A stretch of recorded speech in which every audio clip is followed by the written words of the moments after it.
Hey guys, and welcome back to my channel, or if you're new, welcome to my channel. My name is Mackenzie, and today we are doing another missing person case.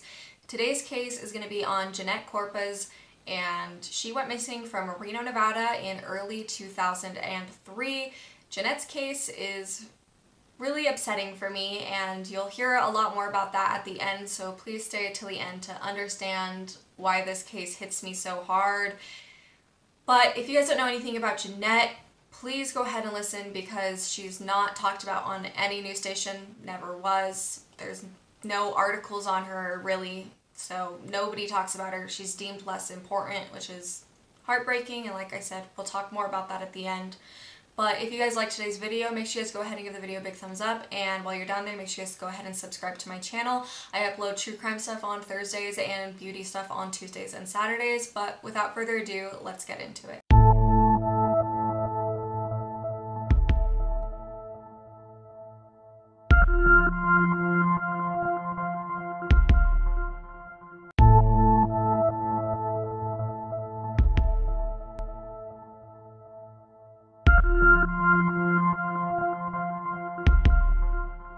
Jeanette Marie Corpuz was born on January 27th of 1975, putting her at 44 years old today. When she went missing, she was only 27, but she actually went missing the week before her birthday on January 21st. Jeanette is described as Hispanic. I think that she must have some white in her as well, because she does have blue eyes. So she has blue eyes, brown hair. She's about 5'6", and at the time was 160 pounds. And she does have multiple aliases that she could go by. So the last names Montgomery, Accord, or Snyder could also be used or seen in articles.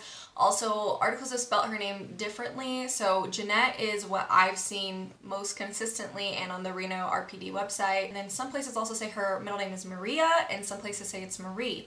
And I don't know which one is technically correct. I just know her name, according to Reno PD, is Jeanette Marie Corpuz, but who knows what it really is actually. Jeanette was last seen in her home in Reno, Nevada on January 13th. She was seen by a real estate agent, and I don't know if they were trying to sell their home or just moved or were friends with a real estate agent. I don't know who this real estate agent is to her, but that is the last time she was physically seen by someone.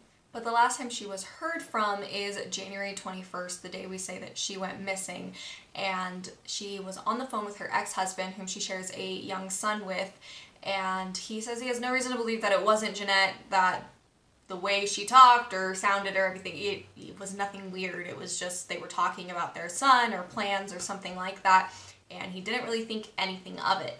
And no one probably would have noticed for quite a while that Jeanette was missing if the next event didn't happen. On January 25th, Jeanette's 3-year-old son was found in a Shopko in Salt Lake City, which is about 8 hours and over 500 miles away from Reno, Nevada, and he was there alone. And the little boy didn't know his last name, he didn't know his mom's name, and so it took several days for them to figure out who this little boy is and who he belongs to and why is he alone in a store. But once they reviewed footage and everything, they actually discovered that Jeanette's husband, Lyle Montgomery, had taken the boy into the store, put him in a shopping cart, like handed him a toy, and turned around and left. So he drove the 8+ hours out there, left the boy in a couple of minutes, and drove back home. And this whole event is the only thing that made people realize that Jeanette was missing. Because of his abandoning the child, Lyle was charged with a misdemeanor. And a little bit more about his relationship with Jeanette. They had actually only gotten married on December 29th of 2002, so they were married for less than a month when she went missing. And by this whole case and everything popping up, there was kind of some suspicion on if their marriage was even legal, and it's not, in my opinion. I don't know, I don't think laws can really be big opinions, but she had still been legally married to her ex-husband, and so she can't marry someone else if she's still married. So really their marriage wasn't real. And what's even more strange is their relationship was kind of secret. Even the ex-husband and father of the child didn't know that she was even seeing someone, let alone married to them.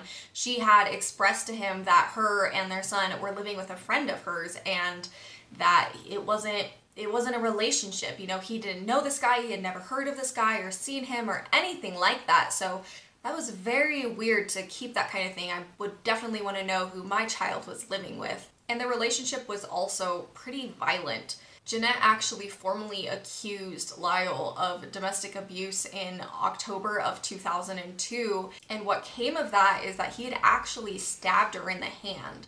So he stabbed her in the hand in late October, they got married at the end of December, and by January she was gone. When the Salt Lake Police Department was talking to the little boy and trying to figure everything out and, you know, who he was and what had happened, he said that he had seen Lyle shoot his mother, but he had missed and hit the dresser. Now, this is an account from a 3-year-old little boy, and therefore, you know, kind of unreliable.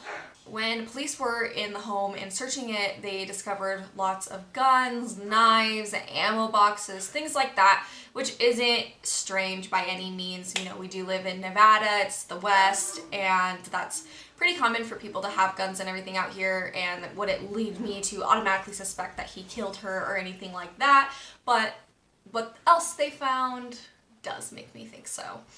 There was the dresser that the little boy said they hit, and the bed as well from the master bedroom were both gone, and they've never found them. So I don't know if Lyle just took them to a dump, and, you know, even if police search the dump, they don't know which mattress and which dresser is his, so they never were able to recover that furniture. Also, around the house, they found blood, like large amounts of blood. There was a bunch in the bedroom, so much so that it had soaked through the carpet pad, and actually stained the subfloor underneath. There was also smaller dribbles like around the bathroom, in the hallway, in the entryway of the home. So there was just marks of blood, and obviously something had happened here, and the evidence was everywhere. When police took a sample of the blood and DNA tested it, it matched positive for Jeanette. So during this time, and this timeline gets a little bit all over the place, and I'll explain why more, but Lyle was in jail for, you know, all of this stuff happening and being investigated, and he had a huge bail of like $2.5 million, and his lawyer was trying to get it knocked down by saying that, well, if you're not going to charge him with murder, then you need to lower this bail to $10,000. But the police were saying that they believed he would be either a threat to the public or a runaway danger, so they didn't want to let him out or give him even really the possibility of being let out on bail. And then while he was in the jail and talking to detectives and things like that, Lyle had actually told him that he took the boy specifically to Utah because he felt like the Mormons would take care of the boy for him, and that he had eventually planned on adopting the young boy, and, you know, through their marriage, that he was just going to do this in the next couple of years or something. And he said specifically, "That is why I didn't take him to the desert and leave him there to die. I could have taken him to the desert and popped him, and there would have been no witnesses."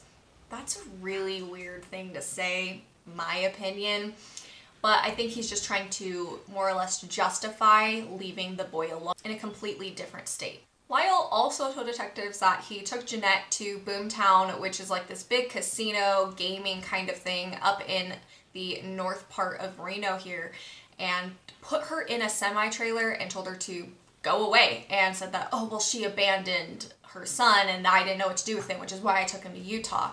But even if that part of the story is true, he still put her on here and told her to go. And she probably would, if that is true, have been terrified and left. But due to the large amounts of blood and the fact that it's been 15 years now, I don't think that that story is true. Lyle also told the detectives that he had to throw his bed away because it was covered in blood after he popped Jeanette in the face. Using the word popped, and that is specifically what he said, I don't know if he means like, oh, I popped her or I popped her. I don't know what that means to him. And I think that's kind of why he used that kind of language, because when he said popped, when he was talking about the boy in the desert, that definitely means with a gun to me. But it could go either way in this next statement, you know? And I think it's just so confusing, and I personally think he means shot, but I can't prove that, and no one can prove that because that word has so many different meanings. When the detectives were bringing up all these things that Lyle had told them, Lyle's lawyer was saying how Lyle hadn't been properly told his rights and how he had asked for a lawyer and they wouldn't give it to him. And the conversation was recounted. They couldn't use it. They couldn't use any of this stuff that Lyle had told them in court. And police talked with Lyle's ex-girlfriend, Marie, and they shared a 6-year-old together. And she said that he was violent and physically abusive all throughout their relationship. And she also stated that about a month before Jeanette went missing, that she had ran into Lyle and he told her he had a new girlfriend, but he specifically said, "I can't stand her. I want her dead. Do you know anybody that would off her?" So if it's a month before she had disappeared, this means this is either right before or right after they had gotten married. And so I don't know why you would marry someone that you just wanted to off anyway. That doesn't make any sense to me. It's very strange. To me, that means maybe she had money or something, so he was trying to make sure he got that out of her first, but it definitely is not a healthy relationship. Lyle was eventually released from jail due to his lawyer getting that statement recounted, which means, like I said, they couldn't use it, and it got him off.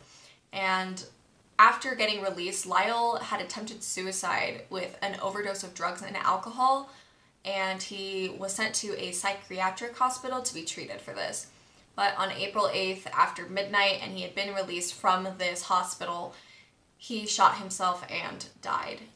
Lyle left no note, no explanation. I personally think that he felt guilty about the things that he had done or knew he was going to get caught, and so he just killed himself. By Lyle dying, it has absolutely stalled this case and put it on this halt that it's been on for the last 15 years.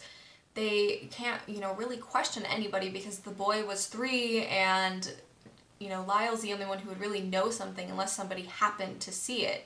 Lyle is the only and main suspect in this case, and police do treat this case as a homicide. She's considered a missing endangered person, but when they're doing their investigations and stuff, they treat it as a homicide. And her son went to go live with his biological father in California, and he would be about 20 years old today. There's a lot of things in this case that I haven't told you yet that make me really upset. There's only 3 articles on Jeanette Corpuz, and most of them have to do with because her son was found, not because she's missing, so it's talking about that, not her. No articles from the local stations or anything, or local newspapers, none. I found stuff from people in the 20s that have gone missing here and been able to find stuff in the Reno Gazette-Journal, but nothing for Jeanette. Her case is really not talked about, not publicized in the way it should be, and it probably wasn't back then either. And there's another website called NamUs, and most missing people or Jane and John Does and stuff like that are put into NamUs. And NamUs is a government agency, and they will actually help in facilitating the testing of DNA to Jane and John Does from missing people. And Jeanette wasn't in there. Not at all. I personally put Jeanette into NamUs because that's just ridiculous. There's been so many bodies found in the surrounding states, because you have to think, if he drove to Utah, he could have easily dropped her body off around on that way or gone somewhere else too. Nobody knows. So, think about just the bodies found in Nevada, but now let's add Utah and California and Arizona, New Mexico, Idaho, Oregon. These places that are within driving distance that he could have dropped her body off, none of them have ever been tested against Jeanette Corpuz's DNA. And I don't know that they even took her DNA from a hairbrush, toothbrush, anything like that. I don't think that they did. I don't see any proof that they did.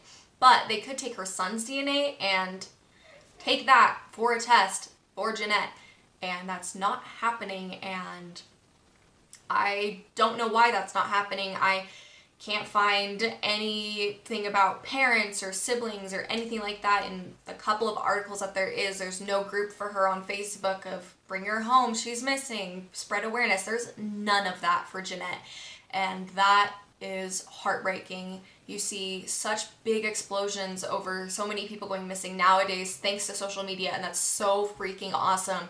But I feel like we forget about people so much, people that weren't talked about because they were deemed less important. And why is Jeanette seen as less important? I don't understand that. it really makes me upset. And then just seeing the disappearances and the stuff that doesn't add up, it doesn't make sense. There's things that say, oh, she went missing on this day and this day and this day and this day. Well, what's the truth? Even if it's a couple day difference, that could have made a difference back in this time when people were trying to come forward with tips or recollections or things like that. I just want to thank you guys for listening to this case, because apparently nobody else cares. But thank you guys so much for watching, and I'll see you guys next week. Bye.